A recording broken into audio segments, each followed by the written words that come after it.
Investasi bukan lagi hal yang asing pada kuping kita tentunya. Melakukan investasi pada dasarnya sama dengan menabung. Kamu akan mendapatkan manfaatnya setelah beberapa waktu tertentu. Untuk kamu, kaum milenial, sudah saatnya kamu melek investasi. Sebaiknya kamu tinggalkan gaya hidup boros dan konsumtif itu. Lalu, mulailah investasi sejak dini untuk memupuk masa depan kamu. Kamu pasti punya keinginan untuk punya rumah sendiri, mobil sendiri, liburan ke luar negeri, bahkan kuliah di luar negeri. Semua kan terasa mudah asal ada duitnya. Masalahnya, uang yang kamu tabung apakah cukup? Oke, kamu nabung setiap bulannya sampai kamu hemat-hemat pengeluaran, tapi di masa yang akan mendatang apakah harga barang-barang masih sama? Coba ingat-ingat, waktu kamu kecil dulu, jajan es krim, minuman botol, mie instan, bakso, berapa sih harganya? Sekitar tahun 2011, harga mie instan senilai Rp1.100. 10 tahun kemudian, pada tahun 2021, harga mie instan menjadi Rp2.600. Kok bisa sih harganya naik lebih dari 2 kali lipat, padahal kan barangnya masih sama? Nah, inilah yang dinamakan dengan inflasi. Harga barang terus naik sehingga nilai uang semakin turun. Sebenarnya efeknya apa sih ke tabungan? Misalnya, kamu nabung dengan bunga 4% per tahun, tapi dalam 10 tahun terakhir, rata-rata inflasi adalah 6%. Jadi, uang kamu kepotong 2%.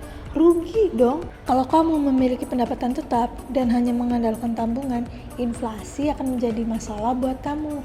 Jumlah yang ditabung dan diterima akan relatif tetap, sedangkan harga barang terus meningkat. Mau nabung sebanyak apapun, bunga tabungan nggak akan bisa ngejar, nggak akan cukup. Salah satu cara untuk mengatasi inflasi jangka panjang adalah dengan investasi. Investasi merupakan upaya mengelola dana agar menghasilkan keuntungan jangka panjang. Bentuknya bisa bermacam-macam, yaitu menjalankan bisnis, membeli properti, menyimpan emas, dan investasi pasar modal. Apa aja sih jenis produk investasi pasar modal?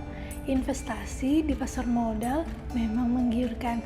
Selain bisa mendapatkan keuntungan dari nilai yang tidak tergerus inflasi, ada pula beragam pilihan produk investasi di pasar modal.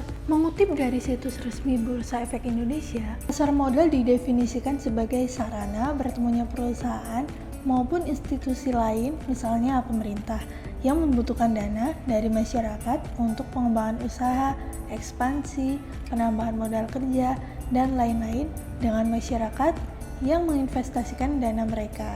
Untuk mendapatkan pendanaan, perusahaan atau institusi tersebut menerbitkan saham atau surat utang.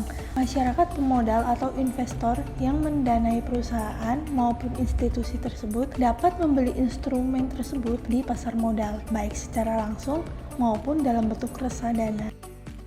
Adapun produk-produk investasi di pasar modal yaitu saham, obligasi, dan reksadana. Sebelum membeli produk investasi di pasar modal, kamu perlu memahami beberapa hal terlebih dahulu. Pasalnya, produk investasi yang dipilih harus disesuaikan dengan 3 hal berikut. Yang pertama, tujuan investasi. Apakah mau jangka pendek, jangka menengah, atau jangka panjang? Yang kedua, skala risiko. Apakah kamu lebih menyukai investasi dengan risiko tinggi, risiko yang sedang-sedang saja, atau yang relatif aman? Yang ketiga, jumlah dana investasi rutin yang akan diinvestasikan. Hal ini penting teman-teman, karena dana untuk investasi berbeda dengan dana untuk kebutuhan sehari-hari. Setelah mengetahui itu semua, kamu bisa berinvestasi dengan lebih aman. Langsung aja kita bahas ya. Yang pertama, saham. Saham adalah surat bukti kepemilikan atas suatu perusahaan.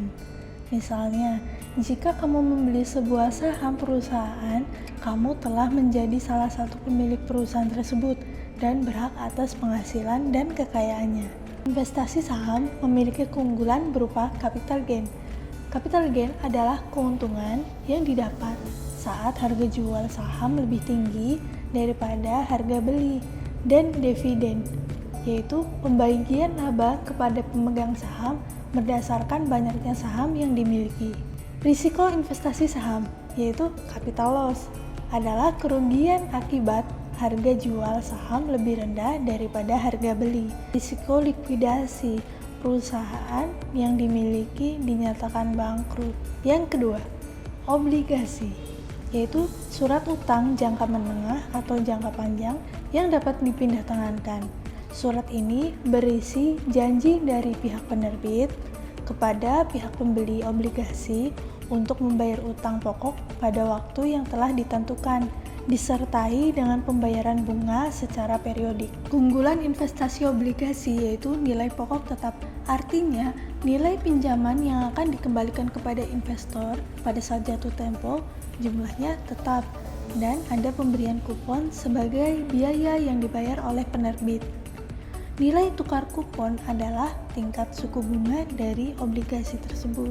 Risiko investasi obligasi adalah risiko likuiditas, risiko di mana suatu aset memerlukan waktu yang belum pasti untuk bisa dijual. Yang berikutnya ada risiko default, yaitu ketidakmampuan penerbit untuk membayar bunga atau melunasi utangnya saat jatuh tempo. Berikutnya ini ada reksadana. Reksadana adalah wadah untuk menghimpun dana dari masyarakat pemodal untuk selanjutnya diinvestasikan dalam bentuk portofolio efek oleh manajer investasi. Ada beberapa jenis reksadana, yaitu reksadana pasar uang, reksadana pendapatan tetap, reksadana campuran, dan reksadana saham. Keunggulan investasi reksadana, kenaikan nilai aktiva bersih adalah nilai yang menggambarkan total kekayaan bersih reksadana setiap harinya.